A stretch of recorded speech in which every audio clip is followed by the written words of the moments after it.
কুমিল্লায় বিএনপি জামাত সংঘর্ষ, আহত ১৫। ফেসবুকে পোস্ট দেওয়াকে কেন্দ্র করে বিএনপি জামাত ইসলামীর নেতাকর্মীদের মধ্যে সংঘর্ষের ঘটনা ঘটেছে। এ ঘটনায় উভয় পক্ষের ১৫ থেকে ২০ জন আহত হয়েছে।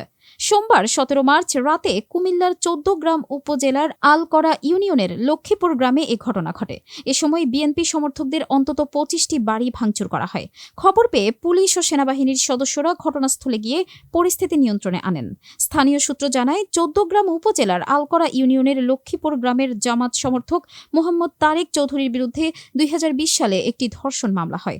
সেই মামলার বিষয়ে ১৩ মার্চ একটি ফেসবুক পোস্ট করেন বিএনপি সমর্থিত হৃদয় নামের এক ব্যক্তি।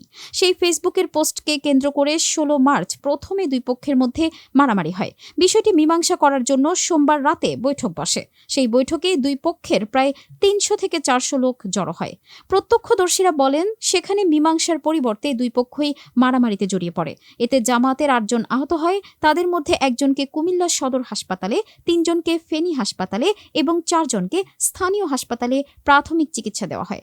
অপরদিকে বিএনপির ৭ থেকে ৮ জন কর্মী আহত হয়েছে। সেনাবাহিনীর টহল দল গিয়ে আহতদের উদ্ধার করে। তাদের মধ্যে একজনকে ১৪গ্রাম হাসপাতালে পাঠানো হয়। অপর আহতরা স্থানীয়ভাবে চিকিৎসা নিয়েছেন। বিএনপির কর্মীদের অভিযোগ, জামাতের কর্মীরা তাদের কর্মীদের প্রায় ৩০ থেকে ৩৫টি বাড়ি ভাঙচুর করেছে। ১৪গ্রাম থানা পুলিশের ভারপ্রাপ্ত কর্মকর্তা ওসি হিলাল উদ্দিন আহমেদ জানান, সংঘর্ষের খবর পেয়ে পুলিশ ঘটনাস্থলে গেছে। এ ঘটনায় দুই পক্ষের লোকজন আহত হয়েছে বলে শুনেছি, তবে কোনো পক্ষই থানায় অভিযোগ করেনি।